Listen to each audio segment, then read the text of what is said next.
Welcome to Principles of Success. This is Week 11, Session 5. This course is a part of Malco Institute of Technology's Leadership Series.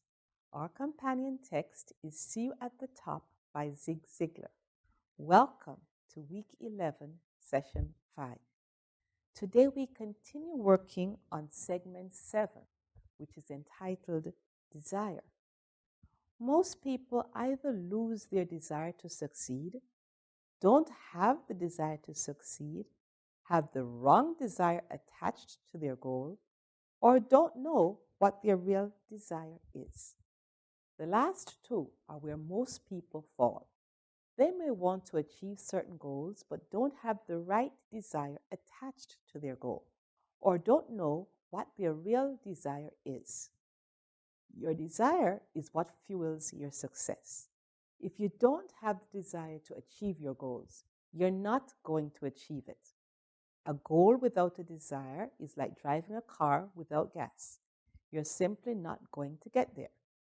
If you want to achieve your goals, you need to have the desire to achieve your goal, or you have to have the right desire associated with that goal. I'll outline how to find out if you have the real desire to achieve your goals and how to create the desire so that you always achieve your goals. I'll also outline how the power of desire has launched famous people in the world to tremendous levels of success and how you can apply the same techniques so that you have the same desire and so that you enjoy the same level of success.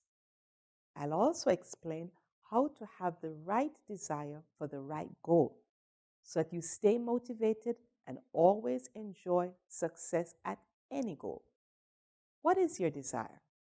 Let's face it, we all want a lot of things, and we all would like to have a lot of different things in our lives. But wanting and desiring something are very different. For example, you may want to make more money, but what do you really desire?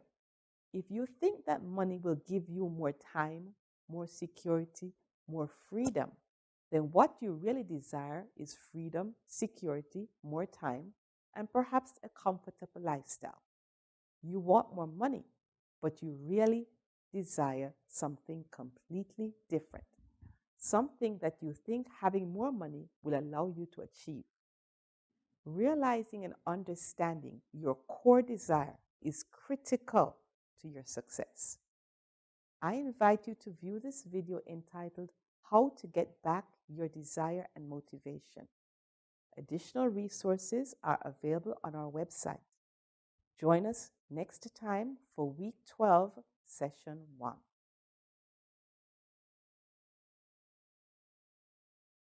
Hey guys, Stefan here from ProjectLifeMastery.com. I've got quite a few emails here that I want to go through. They've been piling up over the last few weeks, and I decided to take out the camera and shoot some videos for you guys to answer them and turn them into some video blogs that I can put up on the blog and up on the YouTube channel. So the first question that I want to answer is from a girl named Teresa, and it's on the topic of what do you do when you lose that desire, that passion, that motivation, or that hunger to really go after and achieve your goals and dreams. And I think it's something that everyone can relate to. I know I definitely can, and I've got a good answer for it. But let me first read the email just to give you guys some context. So it says, when I was younger and I first realized my passions in life, I had a deep burning desire to fulfill them. I felt like I was willing to do whatever it took to make them happen, but as I got older and started to experience life, I let those experiences beat me down so much that I lost all that desire. I still want to fulfill my goals and dreams, but I realized that I no longer have the burning desire that once fueled them. The thoughts to one day accomplish them are there, but the feeling is empty. I've read countless books and researched all the self-help gurus I could find, and I've found them all to be consistent with the fact that desire is a much-needed fundamental component in the pursuit of achieving one's goals and dreams. But nowhere have I been able to uncover how to get it back when you lose it. So that's my question to you. How do you get back that burning desire to manifest your dreams once you've lost it? Any insight you can offer would be greatly welcomed, and thanks again for taking the time to listen. So that's a great question, and I can definitely relate to it. And my belief is, when we're young, we're naive. We have these goals, these dreams, these visions for our lives, but we haven't really experienced life. And we don't really know what we'd have to go through in order to actually achieve those goals and dreams. We haven't been through hitting rock bottom, or pain, or rejection, or failure, humiliation. We haven't experienced those tests that life throws at us to really just test us to see how bad we want it. How bad do we really want to achieve this goal or dream? And it's the people that pass those tests and get through them, those are the ones that prevail. Those are the people that succeed and achieve their goals and dreams. Whereas the people that are weak, that don't have the right attitude or mindset, when life challenges them or tests them, or rejection or failure comes their way, and they let that experience beat them down as you described, then what happens is you end up giving up. You end up losing that confidence in yourself, that blind optimism that we have. Everybody has it when we're young. This faith that we believe that we can achieve anything or make anything happen. And really what it comes down to is your mindset. And you can't let those experiences of your life affect you. You can't let the outside world, your environment of what happens, change your beliefs about who you are and what you're capable of. And if you take two people, one person that's successful, the other person that isn't successful, one person achieves all their goals and dreams, they take massive action, they make things happen, and the person that is just struggling or has a mediocre life or is always coming up short, both of those people had a goal, a dream, a vision. They both went on that pursuit of that goal or dream or vision. And they both faced rejection, failure, all those negative obstacles that show up. The difference between the person that's successful and the person that isn't is the fact that they did not let those things stop them. In fact, the difference between the person that's successful and the one that isn't is the person that is successful, they don't view failure, rejection, all that pain, they don't view those as negative things. In fact, they don't even see it as failure. They don't even see it as rejection. They look at it as a learning experience. They look at it as an asset to help them moving forward. Right? So that's a difference in attitude. That's a difference in mindset. Whereas the person that experiences the failure, the pain, the rejection, and they associate a different meaning to it, that it's not working, or I'm not good enough, or it's not possible, or I can't do this. If they take those experiences and attach that negative meaning to it, then they're going to become immobilized. And they're going to go back to where they were, and they're going to kind of hide in their cave or whatever because they experienced that pain. And the chances of them trying again or going after that result or goal isn't going to happen, because now they associate pain to it. They see it as something that they want, but they're afraid to go through that rejection or that pain or the failure all over again to achieve it, because they're still living in the past. And there's a great saying by Tony Robbins, which I love, which is that the past does not equal the future. So how do you change that? How do you change your attitude and mindset? And I think for me, there's a few core beliefs that have really helped me succeed moving forward, because I've faced a shitload of adversity, of turmoil. In fact, I've got a great video that I put up last year on how to deal with adversity.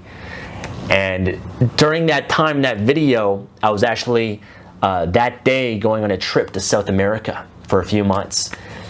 And I had something happen in my business that just crushed me. It just really affected my finances at the time, affected me emotionally. And I was able to recover from that experience. And I was able to just overcome it over the next few months. And today I'm in a way better position than I was last year. In fact, I've more than doubled how much I earn, and I have such a better lifestyle and everything. I really took that experience, and instead of having that be a failure, and having that affect me and bring me down, I decided to use that experience as a way to help me moving forward. And I didn't let that experience change my belief. I didn't let that experience change my confidence, my faith of what I was capable of and what I could do. And one of the things I mentioned in that video is the belief that I have, which is life doesn't happen to me, but it happens for me. I believe that everything that happens in your life is a gift. Everything you've ever been through has been a gift, as long as you look for it. There's good in every situation, no matter how bad you think it is. In fact, for me, the worst times in my life have been the best times in my life. Because if it wasn't for those worst times, the failure, the rejection, the pain, humiliation, embarrassment, I would have never gotten the drive, the hunger, the passion to really change my life and do something about it. And so whenever I look at the times when I failed, when I didn't succeed, I came up short, I was rejected, things didn't work out, it just gave me more drive and hunger, and it gave me some insights and lessons that allowed me to really change my life. And you need to start to take those experiences that you've been through and use them for your advantage. Use them as a benefit. Don't let those experiences hold you back or stop you, but rather use them. Take what you can from them, and turn them into assets that you can use to build your future and achieve your goals. It's a good saying that when people succeed, they party. Right? They celebrate, they have a good time. But when people fail, they ponder. And it's very rare that people change their lives at a party when they're celebrating, when things are going well. But when they fail, when they hit rock bottom, that's when they ponder. That's when they look at things in a different way. They come up with insights and lessons, and they use that to change their lives and create a new life. So when I look back to last year, I had a few moments that I hit rock bottom in my business. Those are the best things that happened to me, because if it wasn't for those moments, I would not be where I am today. I wouldn't be where I am in my business, but more importantly, I wouldn't be who I am as a person, as a character, and as a man. And for me, when I go through those experiences and I overcome them, it gives me more confidence, it gives me more belief, it gives me more faith that I can get through anything. It makes you stronger. You know, it's like going to the gym. You know, if you just do things that are easy, you're not going to grow. You're not going to get stronger. You're not going to get fit. It's by doing the things that are difficult, you build muscle. And when you face failure, pain, rejection, that's the equivalent to building emotional muscles. As long as you overcome it, as long as you push past it. So to answer your question, you know, I gave you some beliefs that I've used that have really helped me, and you really got to change your mindset about what you've been through. But the reason why you have these goals and dreams but you're not taking action is because you have what are called inner conflicts. An inner conflict is when you want something, you know it's going to be pleasurable, and it's a desire, it's a goal, a dream that you have, but there's another part of you that's holding you back. And so you're being pulled in one direction, but you're being pulled by the fear, the pain, everything you have to go through in order to achieve it. And the reason why you're not achieving it is now you've begun to associate pain to the process or the pursuit of achieving those goals and dreams. And the reason is because you've been through pain before. You're basing your future on the past of times when you came up short, or when you failed, or you faced rejection. As long as you have those negative associations that are stopping you and they're pulling you in this direction, you're never going to make progress. You might take 2 steps forward, but you're going to take 2 steps back.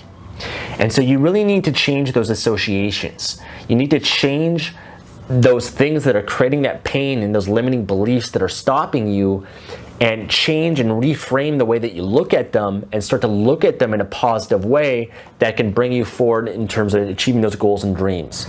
Here's the truth. The truth is that you're better today than you've ever been at any point in your life. You have more wisdom, more experience. You've been through different challenges, and you've had some successes and maybe some failures too. But you're a better person today. And every moment you've ever been through in your life, every failure, rejection, obstacle, all that stuff has really just prepared you for this moment right now. And your past does not dictate your future. It's what you do right now, what you decide to do right in this moment. And I recommend that you study and look at people that have been successful in achieving their goals and dreams despite the fact of going through intense failure or rejection. You look at Thomas Edison, read his book, his biography, and you'll know that he had a goal and a dream of inventing the light bulb, but he failed, I think, 1,000 times or 10,000 times or something like that. And everyone around him was saying, it's not going to work and this and that. But he didn't let it stop him. He didn't let those experiences hold him back from creating the light bulb, creating electricity. And I think there's a good quote from him, which was, "I am not discouraged because every wrong attempt discarded is another step forward."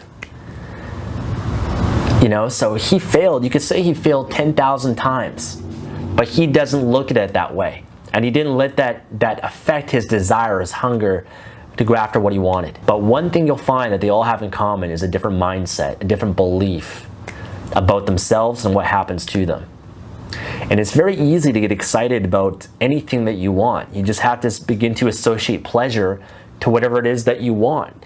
If you have a certain goal or dream, let's say you want to start a business, if you start thinking about the pleasure, the benefit, what your life would be like, the freedom, the travel, the ability to make a difference, the growth of who you're going to become, being successful financially and living in a nice place and having nice clothes and having this beautiful car, if you actually sit there for a few minutes and start to think about that, it's very easy to get excited. It's very easy to get that desire, to get that passion to achieve it.